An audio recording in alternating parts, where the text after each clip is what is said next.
समय का चक्र जिस प्रकार अग्रसर हुआ, ब्रह्मा जी प्रतिनियत सृजन में व्यस्त रहने लगे। ब्रह्मांड देवी सरस्वती के दिव्य वीणा से उद्गमित स्वरों से गूंजित होने लगा और भगवान विष्णु योग निद्रा में लीन रहने लगे। ध्यान की ऐसी अवस्था जहां शरीर गहन विश्राम में, परंतु मन मस्तिष्क जागृत होता है। यह त्रिमूर्ति क्रमशः ब्रह्मांड का सृजन, ब्रह्मांड का दिव्य ध्वनि से पूर्ति तथा सृजित ब्रह्मांड के सूक्ष्म संचालन का निर्वहन कर रहे थे। वेदों के स्तोत्र ब्रह्मांड में दिव्य क्रमों का संचालन तथा ब्रह्मांडीय द्रव्यों का अव्यक्त से अभिव्यक्ति संपूर्ण कर रहे थे।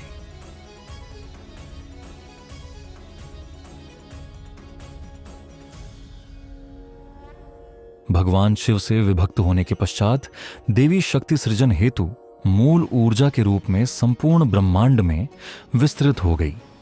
देवी सरस्वती के दिव्य जप सहायक हो रहे थे देवी शक्ति के। ब्रह्मांड में अलौकिक माया के सूक्ष्म अंतर्जालों के सृजन में। इसी कारण देवी शक्ति को योग माया भी कहा जाता है, समस्त माया की देवी। और इसी प्रकार ब्रह्मांड में शांति विराजमान थी, जो भंग होने ही वाली थी। घोर योग निद्रा में लीन गर्भोदक्षाई विष्णु के दाहिने कान से 2 मलपुंजों का स्खलन होता है। एक ही उत्स से उद्भवित होने के पश्चात भी दोनों मलपुंजों के स्वरूप भिन्न थे। जहां एक घन तरल द्रव्य सम था, पुष्परस तथा मधु समान, वही दूसरा कीटों के बहिकंकाल सम कठोर था।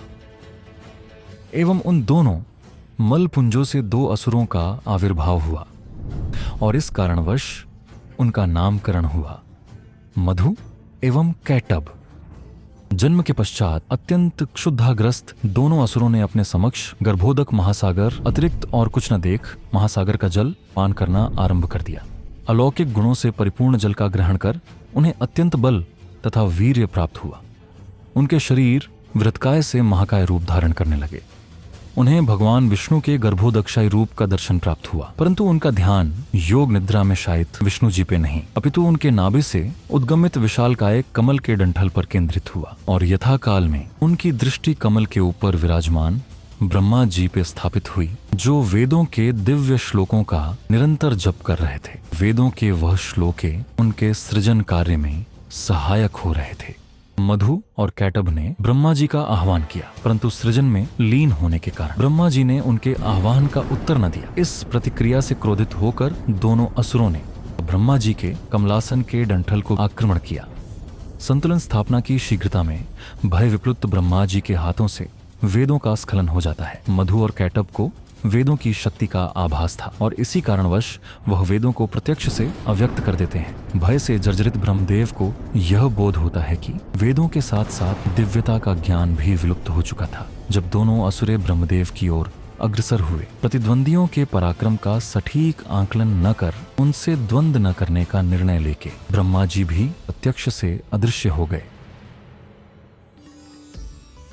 उनके प्राथमिक लक्ष्य के अंतर्धान के पश्चात उनका ध्यान ब्रह्मांड में गूंजने वाले स्वरों पर केंद्रित हुआ।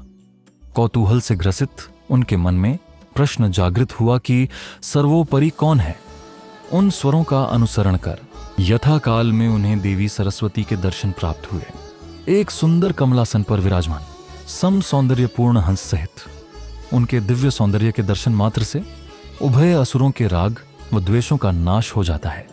दोनों असुरे आज्ञाकारी शिशु समान देवी के समक्ष आसन ग्रहण करते हैं। उनके दिव्य वादन द्वारा ब्रह्मांड रचना के साक्षी स्वरूप ज्ञान रहित मधु एवं कैटब शिशु सम देवी के जपों का अनुकरण करते हैं। इस सत्य से अपरिचित कि वह मंत्र देवी योग माया के ही बीज मंत्र थे।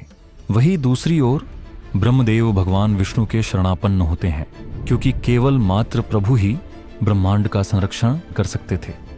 परंतु द्वारभाग्यवशत भगवान विष्णु को घोर योग निद्रा से वह जागृत न कर सके।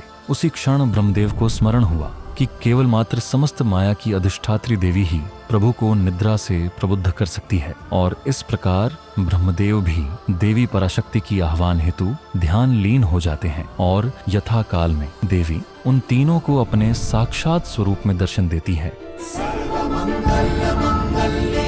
शिवे सर्वार्थ साधिके शरण्ये त्र्यंबके गौरी